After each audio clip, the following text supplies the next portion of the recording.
at record levels, putting the president in a strong position to fix long-standing trade concerns with China. On Thursday, the president will meet with the Chinese vice premier, who is here this week for continued talks.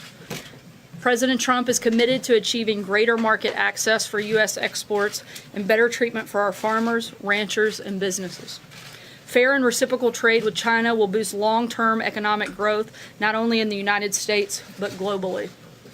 As the president said last week, the United States proudly stands with the people of Venezuela, who have courageously spoken out against the corrupt and illegitimate regime of Nicolas Maduro. Maduro must do what's right and allow for free, fair, and credible elections in accordance with democratic principles. To speak more about U.S. policy towards Venezuela and to take your questions, I'd like to welcome to the podium National Security Advisor, Ambassador John Bolton, Secretary of the Treasury, Steven Mnuchin, and Director of the National Economic Council, Larry Kudlow. And after that, I will be up to take other questions of the day. Thanks, guys. Thank you very much, Sarah. As you know, on January the 23rd, President Trump officially recognized the president of the Venezuelan National Assembly, Juan Guaido, as the interim president of Venezuela. Venezuela's National Assembly invoked Article 233 of the country's constitution to declare Nicolas Maduro illegitimate. This action was a statement that the people of Venezuela have had enough of oppression, corruption, and economic hardship. Since then, 21 other governments in the region and across the world have joined the United States in recognizing Guaido as Venezuela's interim president. Today, and I'll turn the podium over to Steven Mnuchin for this purpose, we're going to announce sanctions against Petroleas de Venezuela, Sociedad Anima, or PDVSA, as it's known by its Spanish acronym, the state-owned oil monopoly. We have continued to expose the corruption of Maduro and his cronies, and today's action ensures they can no longer loot the assets of the Venezuelan people. We expect, and Secretary Mnuchin will go into this in more detail, that today's measure totals $7 billion in assets blocked today, plus over $11 billion in lost export proceeds over the next year. We also today call on the Venezuelan military and security forces to accept the peaceful, democratic, and constitutional transfer of power. And to a certain extent, this has already begun. We have seen Venezuelan official and military personnel heeding this call. The Venezuelan defense attaché here in Washington recognized President Guaido a few days ago, and just within the past hours, the first consul of Venezuela's consulate in Miami, Scarlett Salazar, has also declared for interim President Guaido. I call on all responsible nations to recognize interim President Guaido immediately. Maduro has made clear he will not recognize Guaido or call for new elections. Now is the time to stand for democracy and prosperity in Venezuela. I reiterate that the United States will hold Venezuelan security forces responsible for the safety of all U.S. diplomatic personnel, the National Assembly, and President Guaido. Any violence against these groups would signify a grave assault on the rule of law and will be met with a significant response. Now let me give the floor to Steven Mnuchin, who will describe the sanctions that we're imposing. Thank you. Today, Treasury took action against Venezuela's state-owned oil company, PDVSA, to help prevent the further diversion of Venezuela's assets by former President Maduro. The United States is holding accountable those responsible for Venezuela's tragic decline. We will continue to use all of our diplomatic and economic tools to support interim President Guaido, the National Assembly, and the Venezuelan people's efforts to restore their democracy. PDVSA has long been a vehicle for embezzlement, for corruption, for Venezuelan officials and businessmen. Today's designation of PDVSA will help prevent further diversion of Venezuela's assets by Maduro and will preserve these assets for the people of Venezuela where they belong.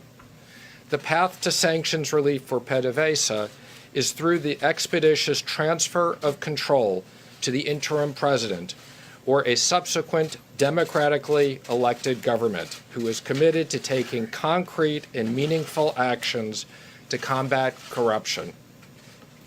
Today's actions against PDVSA follows my determination that persons operating in the Venezuelan oil sector may now be subject to sanctions. Today, OFAC also issued a number of general licenses that authorize certain transactions and activities with PDVSA for limited periods of time to minimize any immediate disruptions and support of ongoing humanitarian efforts. Citgo assets in the United States will be able to continue to operate, provided that any funds that would otherwise go to PDVSA instead will go into a blocked account in the United States. Refineries in the United States have already been taking steps to reduce their reliance on imports from Venezuela. Those imports have fallen substantially in recent months. We have also issued general licenses to ensure that certain European and Caribbean countries can make an orderly transition. We continue to call on all of our allies and partners to join the United States in recognizing interim President Guaido and blocking Maduro from being able to access PDVSA funds. Thank you with that, and I'd be happy to answer some questions.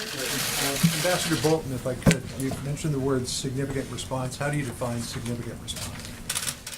Well, we're not going to define it because we want the Venezuelan security forces to know how strongly we think that President Guaido, the National Assembly, the opposition, and most importantly, American personnel are not harmed. This is an unequivocal statement on our part. Is there any circumstance under which American forces would get involved? Look, the President has made it very clear on this matter that all options are on the table. Thank you, Mr. Secretary. You explained that there are some actions being taken here to mitigate some of the impact on the U.S. oil market. Can you walk us through those and explain how U.S. oil imports from Venezuela will be affected here, what's going to happen with the money, and where you think that is going to have some impact on the oil market globally? Sure. Well, let me just comment that we will be releasing FAQs with the general licenses to explain a lot of these issues, but effective immediately, any purchases of Venezuelan oil by U.S. entities, money will have to go into blocked accounts. Now, I've been in touch with many of the refineries. There is a significant amount of oil that's at sea that's already been paid for. That oil will continue to come to the United States. If the people in Venezuela want to continue to sell us oil, as long as that money goes into blocked accounts, we'll continue to take it. Otherwise, we will not be buying it. And again, we have issued general licenses, so the refineries in the United States can continue to operate. So I expect in the short term very modest impacts on the U.S. refineries. We've been working with them closely on these issues. Did you walk the U.S. oil industry through what's going to happen here in advance, or are they hearing about this for the first time right now? They're hearing about this now, but I generally say we made a press release recently. I think we've indicated certain things, so we had not disclosed to anybody these sanctions in advance, but I think a lot of people have been preparing for this over the last month. With the blocked accounts, what would be the mechanism and what would be the timeline if there is this peaceful transfer of government? How would the money go from the blocked accounts back? And would be Juan Guaido would be the operating person to take it back and receive it back if he's put into power? What's the mechanism? So let me just comment that in general, okay, as we've said in the past, the purpose of sanctions is to change behavior. So when there is a recognition that PDVSA is the property of the rightful rulers, the rightful leaders, president, then indeed that money will be available to Guaido. We will be working with them on the money in the blocked account and whether that can be used for them. Could you explain to the country what the strategic interests of the United States are in Venezuela now and its immediate future? What's at stake for us, and why this significant response held in abeyance if this transfer of government isn't achieved? Well, we think stability and democracy in Venezuela are in the direct national interest of the United States. Right now, under the Chavez-Maduro government, civil society in Venezuela is disintegrating. The economy is in a state of collapse. Something in the range of 3 to 4 million refugees have already fled the country for neighboring countries in the United States. and the authoritarian regime of Chavez and Maduro has allowed penetration by adversaries of the United States, not least of which is Cuba. Some call the country now Cubazuela, reflecting the grip that Cuba's military and security forces have on the Maduro regime. We think that's a strategic, significant threat to the United States, and there are others as well, including Iran's interest in Venezuelans' uranium deposits. Yeah, and let me just comment. This is a country that is very rich in oil resources. There's no reason why these resources shouldn't be used for the economic benefit of the people there. There's no reason for the poverty and the starvation and the humanitarian crisis. Can I ask both of you, the United States has talked a lot about a potential embargo on sales of oil and also stopping selling of oil products to Venezuela. Why haven't those been considered yet? So there will be, as part of this, limitations on selling oil products as part of the sanctions. As regards to an embargo, we're not going to make any comment on that today. We don't comment on future action. Has the administration talked to Secretary? Thank you, Mr. Secretary. Mr. Maduro seemed to anticipate the actions that you've announced today in the briefing room. He warned that Citgo is the property of the Venezuelan state, and he further said that we are the only ones who can decide its fate. What is your response to Mr. Maduro? Again, it's the property of the Venezuelan people and the proper and rightful leaders of the country. So we agree with that. He's not the proper leader of the country at this time. And I've said these are valuable assets that we are protecting for the benefit of the Venezuelan people. I can hone in on the question about the impact on the markets. Eamon asked you about refineries. You said it'll have a modest impact. What do American drivers need to know about the possible impact of the price at the pump, if any at all? Well, first let me say, there's been a big reduction in the overall price of oil. And particularly since we instituted the Iran sanctions, I think, we've been very careful in making sure that these costs don't impact the American consumer. Gas prices are almost as low as they've been in a very long period of time. These refineries impact a specific part of the country, and I think, as you've said, we're very comfortable that they have enough supply that we don't expect any big impact in the short term. That fact emboldens your position, or do you feel the United States is able to take these measures as a result of the low gas prices or low oil prices on the whole, and does that increase the United States' leverage in this debate? I would just say we are very determined, whether it's in the case of Iran or it's the case in here, to use sanctions, to use them in the right way. And we're very comfortable that we've coordinated with the Department of Energy and other people on this mechanism. Yep. Thank you, Mr. Secretary. There have been reports that there are an estimated 25,000 Cuban troops in Venezuela, troops or secret police, which is a clear violation of the OAS Charter, Chapter 4, Article 21, about troops of another country in a sovereign nation. Will the United States raise a complaint, if nothing else, with the Havana regime about troops in Venezuela? As you know, Secretary of State Pompeo addressed the OAS General Assembly a few days ago. We expect other meetings of the OAS on this and related subjects in the coming days because, as both Secretary Mnuchin and I have said, we know what the legitimate government of Venezuela is. And it's our mission now to make a full reality in Venezuela what the people of Venezuela themselves want. Do you have confirmation of that number?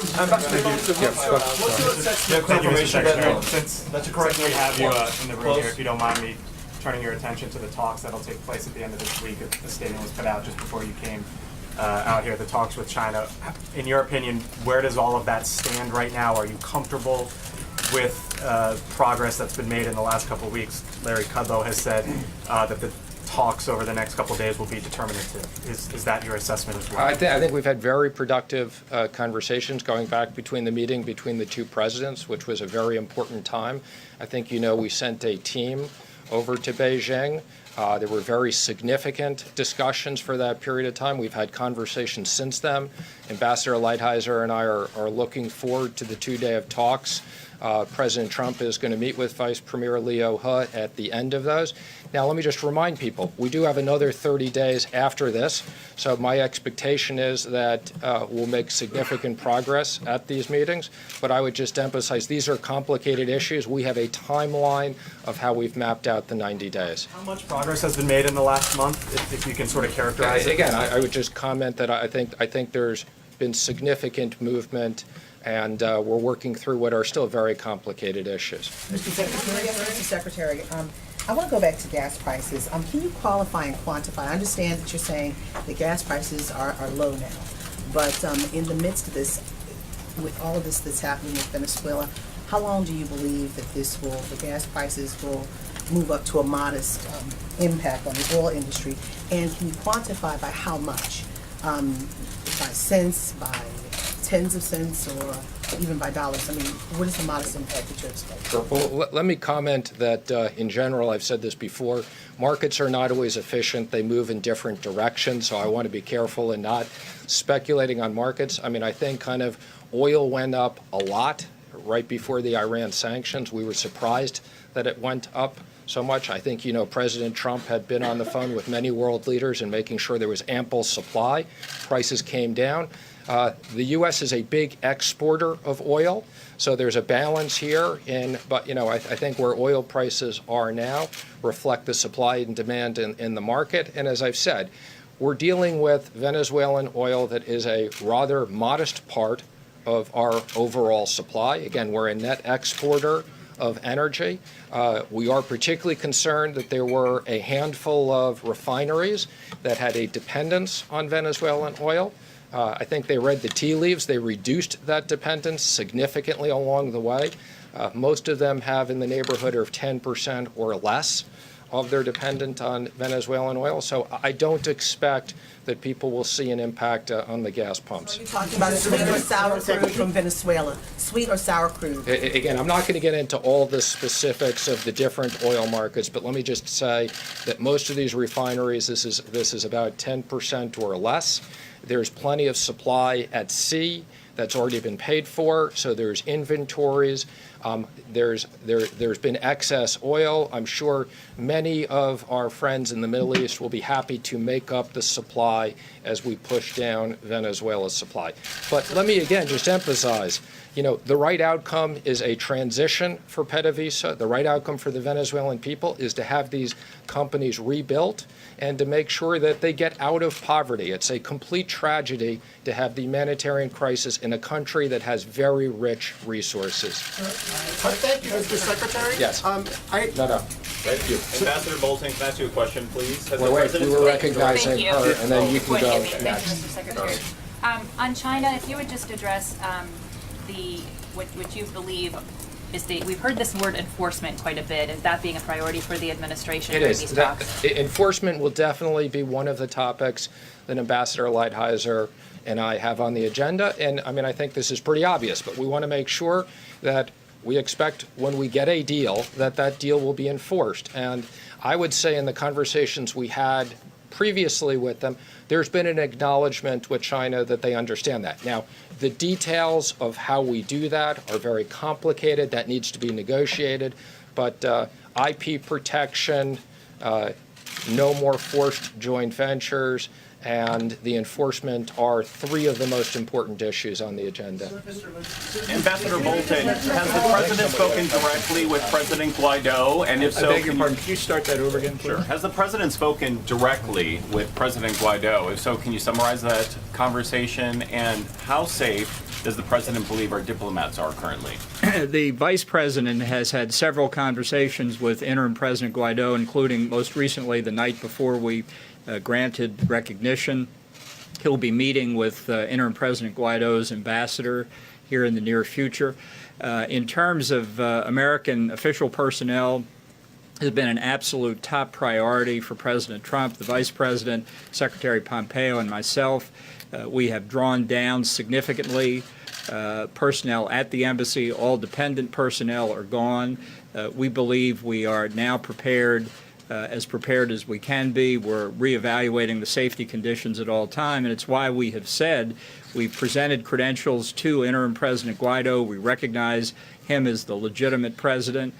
He has asked for us to stay. We have made very clear to what's left of the Maduro regime that we hold them responsible, and we take their commitment to do that very seriously. In the back. Yes. Ambassador Bolton, if I may ask you, what is your assessment of the relationship between Nicolas Maduro and his military? Do you believe support is fracturing? And do you believe that the Russians are playing any kind of role in trying to support the military? Well, our assessment based on numerous contacts on the ground is that the rank and file of the Venezuelan military is acutely aware of the desperate economic conditions in the country. And we think they look for ways to support the National Assembly government. We think the junior officer ranks and the mid-level officer ranks are the same. And we are also aware of significant contacts between general officers of the Venezuelan military and supporters of the National Assembly. So you may have seen a statement last week by the defense minister, Vladimir Padrino, flanked by a number of generals in uniform. What they didn't know was how many of them were already talking to the National Assembly. Okay. We'll take one more here. Twofold. Do we have a timeline where we're going to reassess as to whether or not these sanctions are working and what the next step would be? Is there a timeline in place for that? And secondly, can you speak to the administration's critics who say that since the government shut down, the administration is in disarray? Well, let me first say, on sanctions, we always evaluate sanctions continuously, both existing sanctions as well as future sanctions. So we will carefully be looking at the effectiveness of these and whether we need additional sanctions. Now, I would just tell you, speaking for Treasury, I want to thank all the large number of government workers who came in.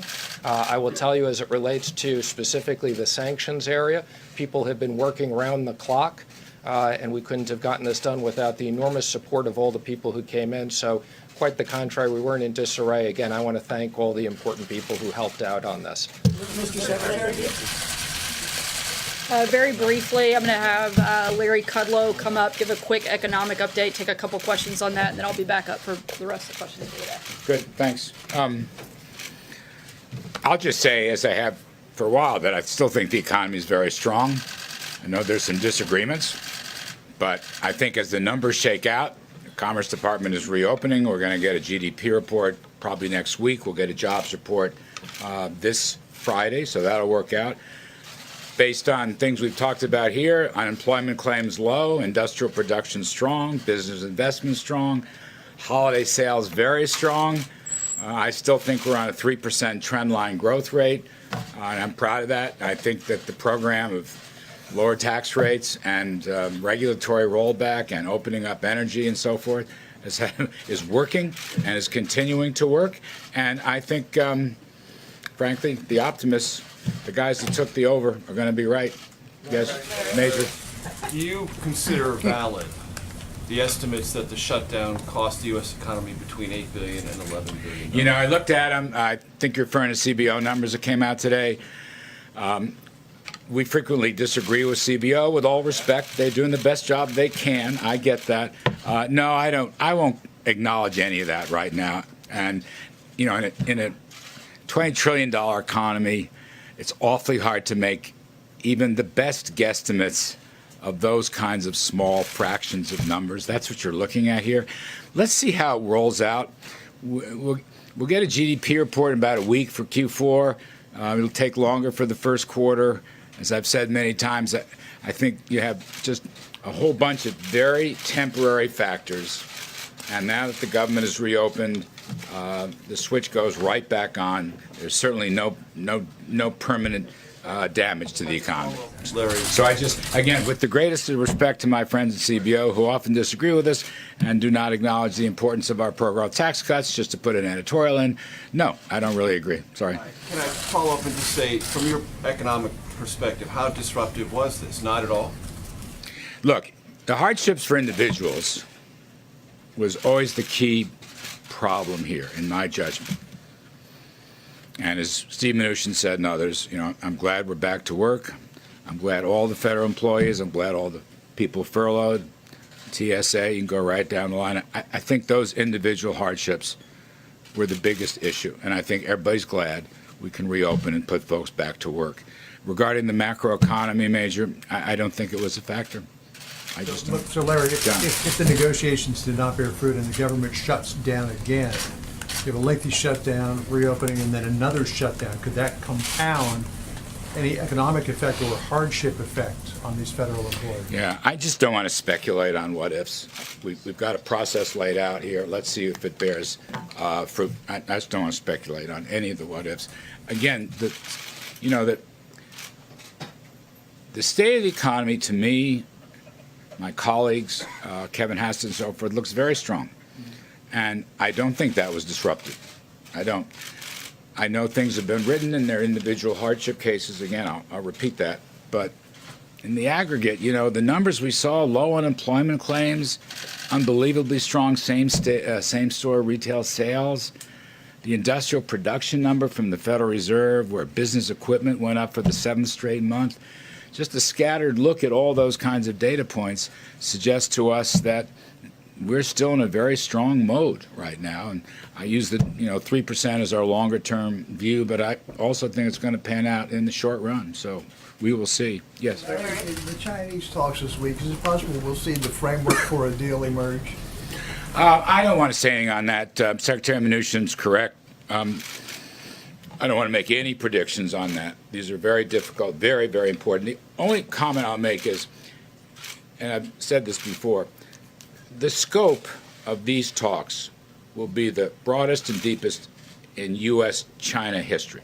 We've never had anything this comprehensive, and I regard that as a big plus.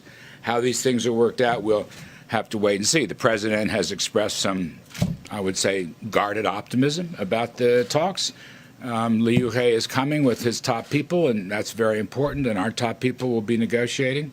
But it's encouraging to me that everything is on the table. I know that's a cliche in other areas, but in trade talks it is too.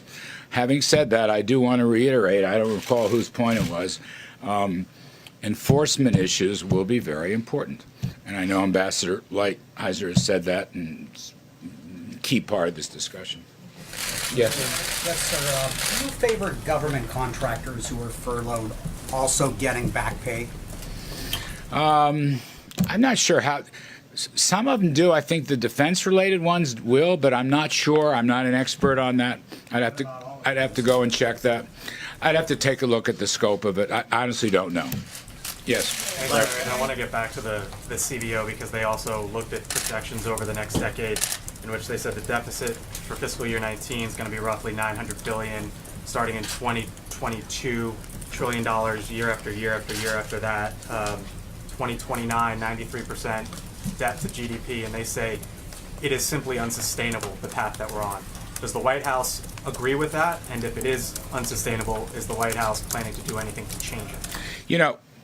We have a fundamental disagreement with that agency regarding the growth outlook.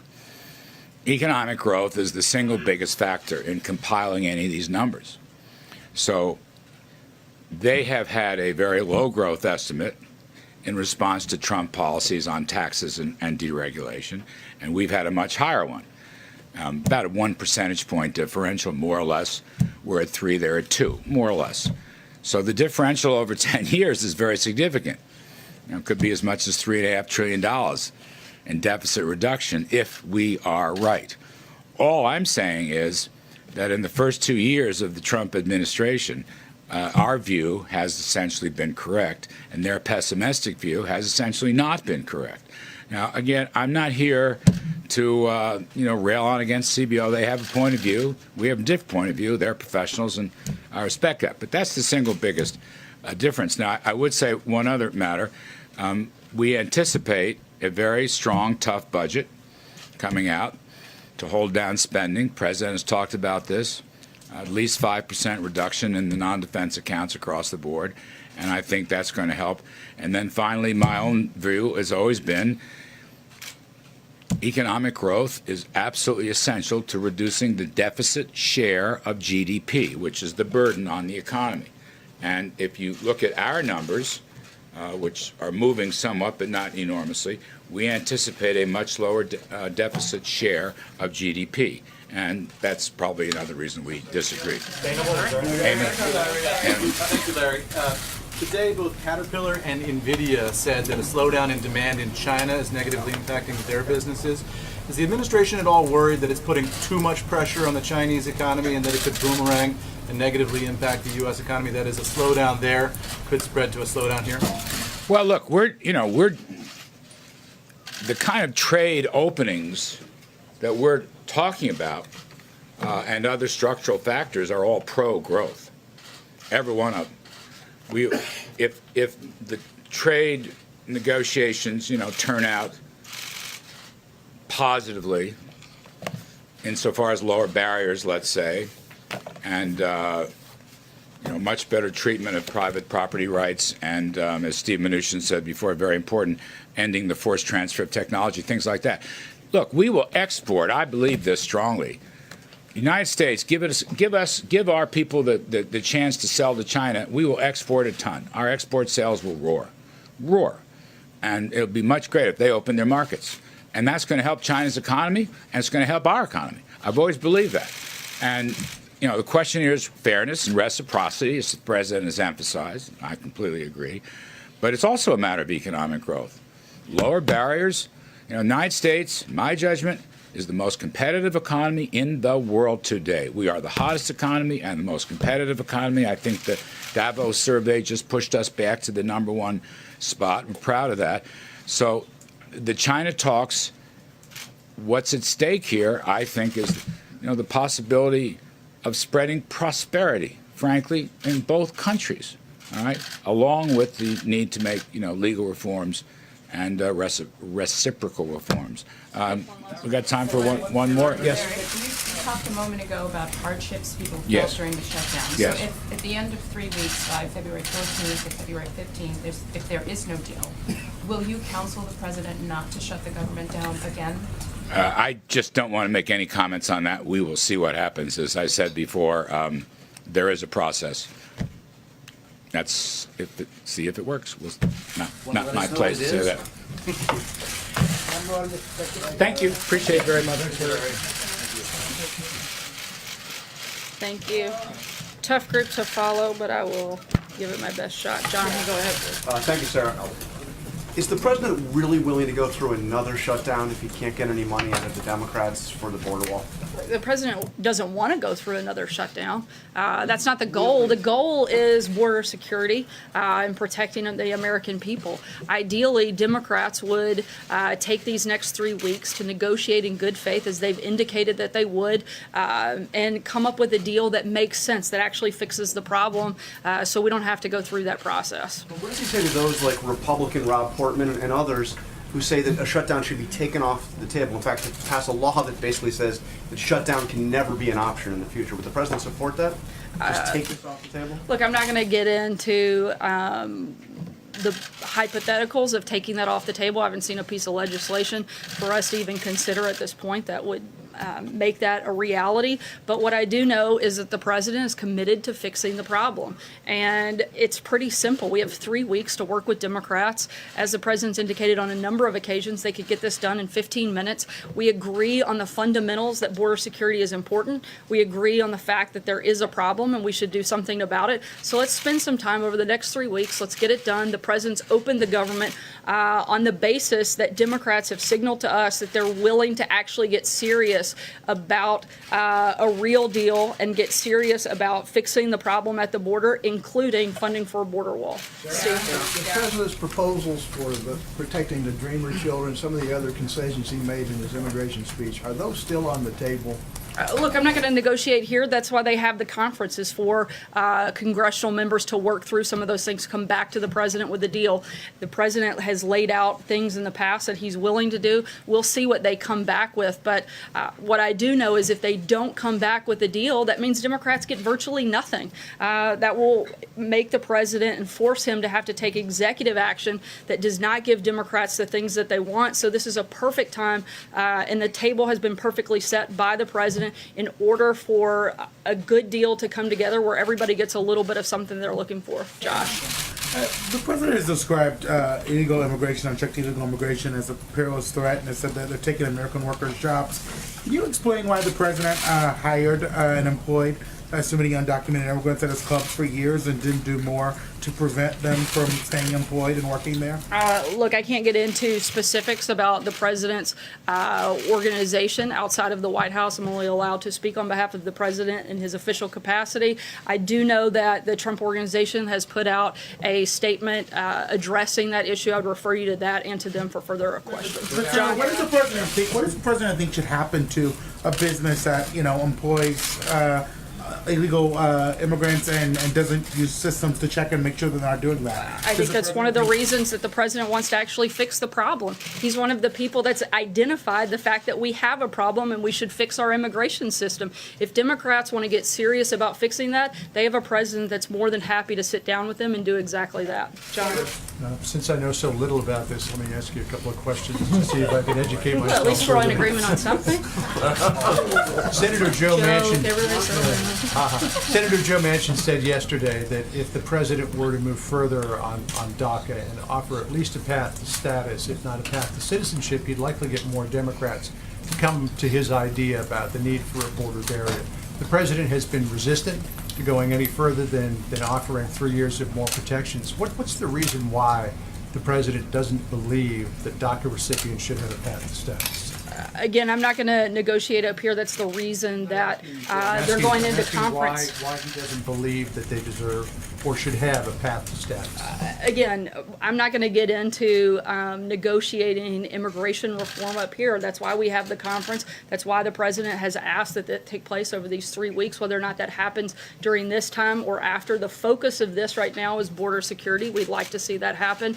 And the president would love to deal with the overall problem of illegal immigration, fixing a number of the loopholes that would prevent some of those things from happening so that we can move forward with a system that actually works and functions. Sarah. And congratulations and welcome back. Thank you. You look more well rested than you should, but go ahead. What is the White House going to have a representative in these meetings, the conference committee on the Hill? I'm not aware of a specific White House attendee that would participate. Certainly will be engaged with members across the board, both those that are part of the conference as well as the back and forth that'll take place before and after. What's your data point here that... But we'll keep you posted when White House is in attendance. Okay. What's your data point here on the idea that Democrats are ready to, as you say, get serious about immigration reform? What is the signal that the president specifically got from Democrats?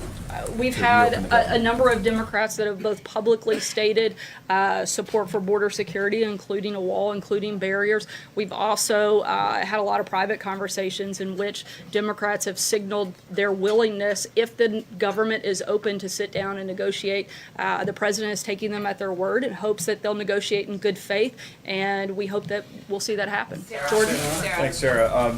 Stephen Miller is quoted in a Cliff Sims book as saying, "I would be happy if not a single refugee foot ever again touched American soil." Is the policy of this administration to eventually get refugee resettlement down to zero? I'm not aware of any statement like that Stephen Miller has ever made, and certainly not the policy of the administration. Sarah, is the president going to have his physical exam soon? The president will, as always, undergo a yearly physical exam. We'll keep you posted on the date and time when that happens. April? Sarah, 2 questions. One, I want to go back to what Darlene asked, Larry Kudlow, and I'm going to ask it in a different way. Can this economy sustain another... Do you mind speaking up? I'm sorry. I'm going back to what Darlene asked with Mr. Kudlow. Can this economy sustain with another government shutdown? Again, as I told Jonathan, we don't want another government shutdown. We want a deal that actually addresses border security. It seems like it should be so simple. We're all in agreement that we need it. We're all in agreement that there's a problem, so let's fix it. So we don't have to go through that process again. But can the economy, Larry Kudlow was very hopeful and optimistic, even though the numbers show otherwise. Actually, the numbers don't show otherwise. The numbers show that we have an incredibly strong economy. The numbers show that jobs continue to grow, wages continue to rise, unemployment continues to drop. The numbers are actually very much in the favor of the things that Larry laid out.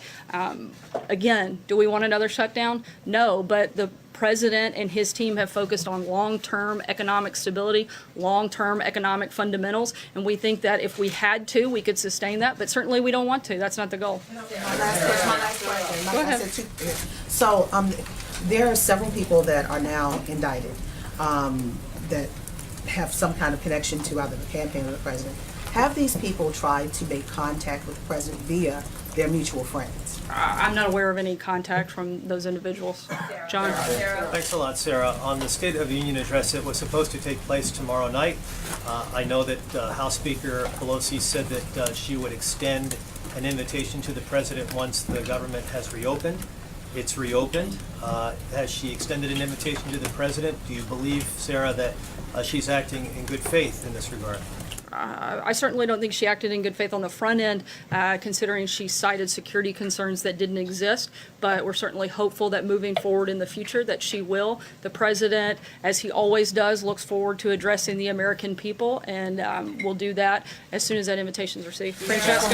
Sorry, go ahead. If I could, Sarah, do you expect her to extend an invitation to the president in the course of this 3-week window while negotiations are ongoing? That's a better question for Speaker Pelosi. Francesca.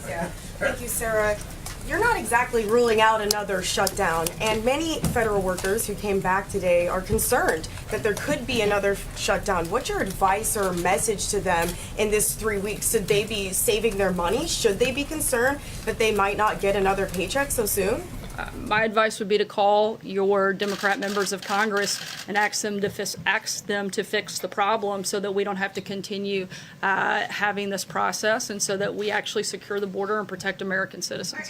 Steve? On the same subject, Sarah, the president tweeted over the weekend and said that he made no concessions whatsoever, but influential conservatives are saying that he has made concessions in this, because he originally said that he would not sign any legislation that did not include money for the border wall, and then he went ahead and did that. And granted, it only keeps the government open for the next 3 weeks. He said he wouldn't do that either. And so how can the president say that he made absolutely no concessions to Democrats on this legislation?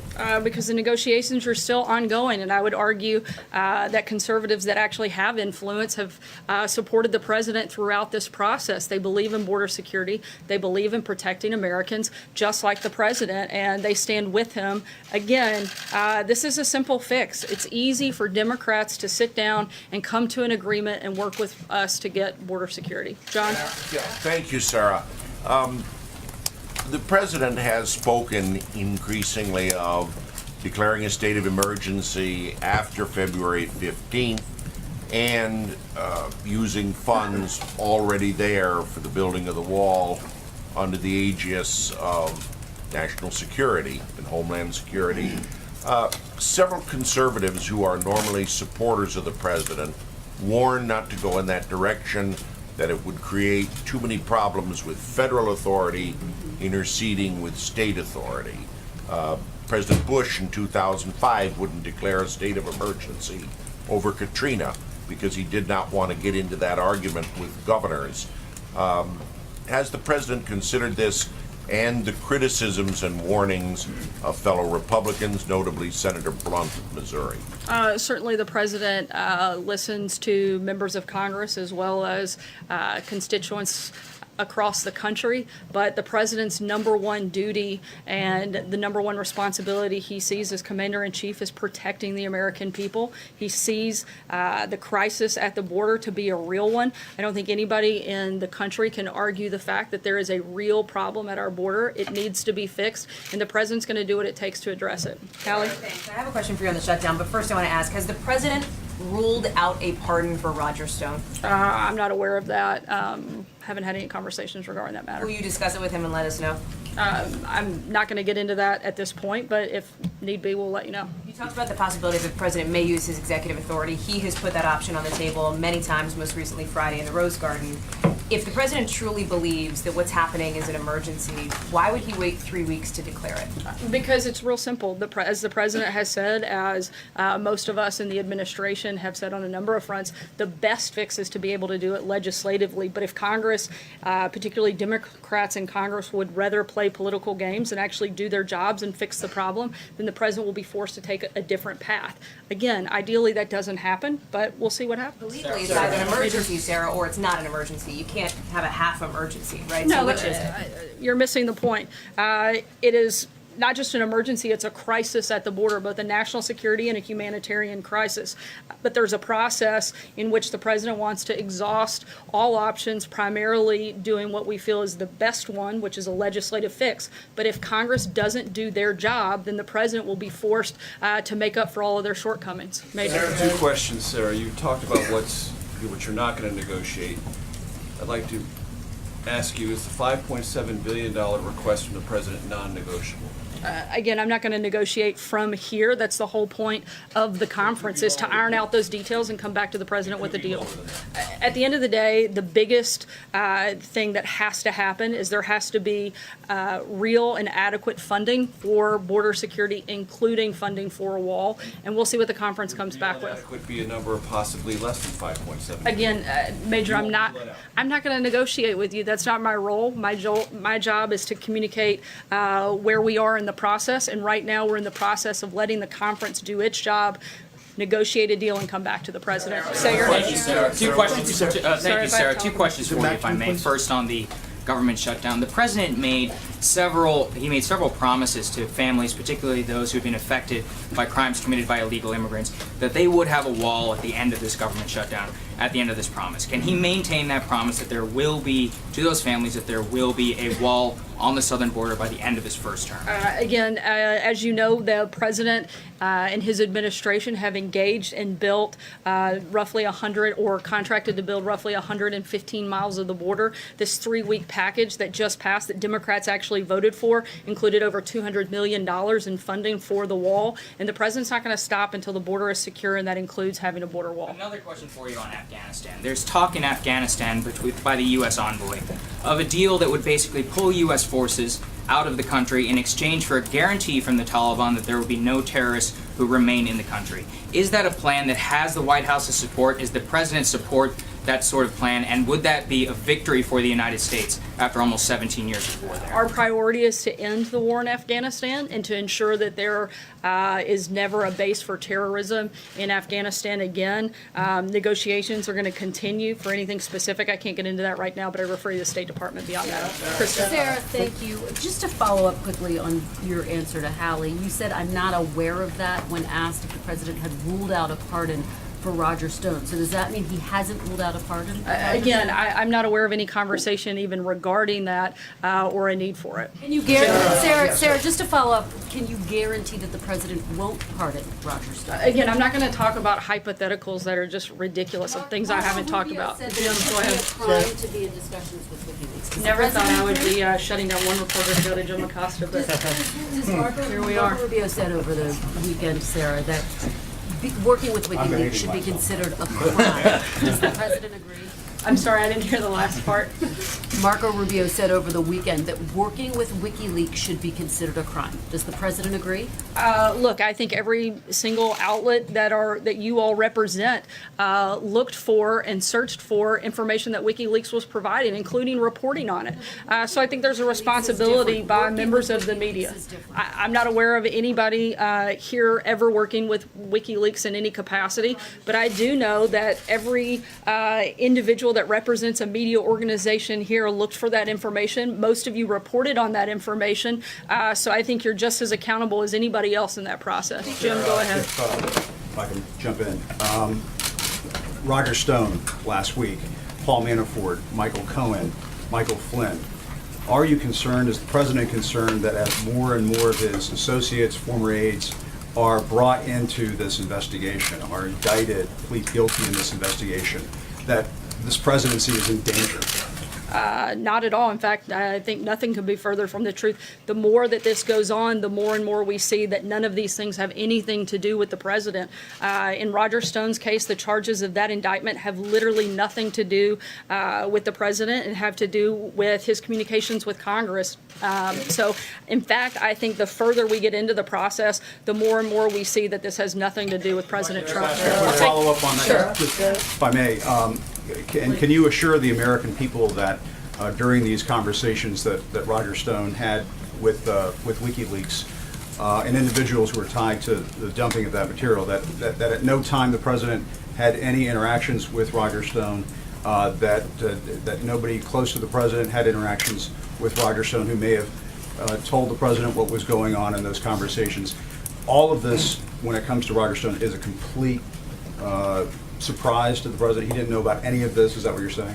What I can tell you is that the president did nothing wrong throughout this process, and the charges of the indictment against Mr. Stone have absolutely nothing to do with the president. Take one last question, Steve. Yes, Sarah. We're expecting in a few moments that the U.S. government will announce some criminal actions against Huawei, the Chinese telecom company, and we're just about to have this Chinese trade delegation here. Are these two at all linked? Are you taking some sort of carrot and stick approach with China? What's the strategy here? No, those two things are not linked. They're a totally separate process. The negotiations on the trade front will continue to be ongoing, and I believe on that other question and thing that you mentioned may be coming, I believe they're waiting on me to finish so that they can do that. So with that, I will say good afternoon. We'll see you next time. Thanks, guys. Good to see you.